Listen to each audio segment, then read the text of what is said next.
Jordan Clarkson, the high-scoring tattooed veteran guard, is reportedly set to sign with the New York Knicks following a buyout with the Utah Jazz. Clarkson, who has been a staple in the NBA for years, is now looking to provide a much-needed spark off the Knicks bench as a low-cost, high-volume scorer. This move comes after Clarkson agreed to forfeit a portion of his $14.3 million salary to hit free agency, allowing him to join the NBA's biggest market, New York City. But before this deal becomes official, Clarkson must clear waivers, which will happen on Wednesday. Once that process is complete, the Knicks will be able to finalize the deal, which will reportedly be on a veteran's minimum contract. By taking this approach, Clarkson helps the Knicks save their mid-level exception, freeing up resources for the team to target other key players in free agency. So, why does this matter? For one, the Knicks are in a position where they need to make moves to solidify their roster after a season that was full of promise but ended with disappointment. With the veteran's minimum deal, Clarkson will provide scoring depth without breaking the bank, something that's crucial for a team already deep into the luxury tax. And while Clarkson's best years may be behind him, he can still add significant value as a reliable offensive weapon off the bench. Now, Clarkson is no stranger to the NBA spotlight. In 2021, he won the prestigious Sixth Man of the Year award, a nod to his ability to come off the bench and score in bunches. Back then, he averaged 18.4 points per game, while shooting an impressive 44.4% from the field. That's the version of Clarkson the Knicks hope to tap into, even though the guard is now 33 years old and coming off a season where he struggled with consistency. Last year, he shot just 40.8% from the field as the Jazz faltered, making this buyout his path to a fresh start in New York. But what exactly is Clarkson's role with the Knicks?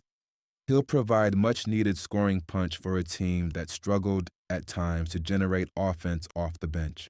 While he isn't a strong defender, Clarkson has a unique ability to create his own shot, something the Knicks reserves haven't been able to do consistently. His ability to get hot quickly and put up points could make him a valuable asset when the starters need a rest or when the offense stalls during crucial stretches of games.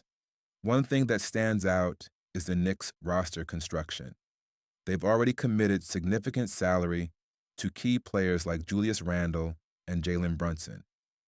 With Karl Anthony Towns set to be the top earner next season at over $53 million, the Knicks have limited flexibility when it comes to adding more salary to their books. The fact that Clarkson is coming on a minimum contract means that they can still add depth while staying under the luxury tax threshold, which has been a key concern for the organization. As it stands, the Knicks have a fairly established top 7 rotation, with the likes of Brunson, Randle, and R.J. Barrett expected to lead the charge.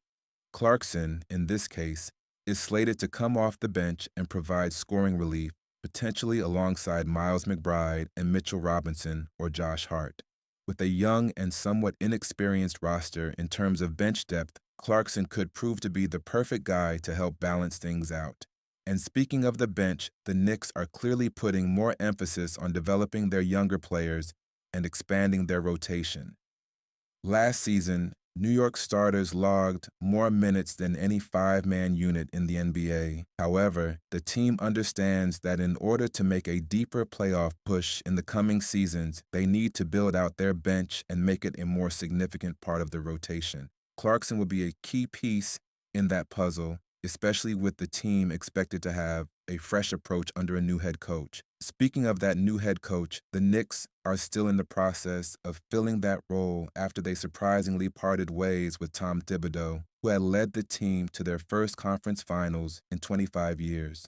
Rumors are swirling that Mike Brown, the former Sacramento Kings head coach, is a frontrunner for the job.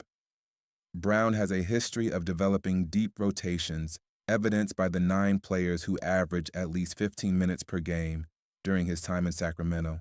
That kind of approach could be beneficial to Clarkson, who thrives in a bench role. So, what's next for Jordan Clarkson and the Knicks? For one, they'll need to see how he adapts to his new role in New York. Can he recapture the scoring touch that made him sixth man of the year just 2 years ago? And can he help provide the Knicks with the depth they need to compete in the Eastern Conference?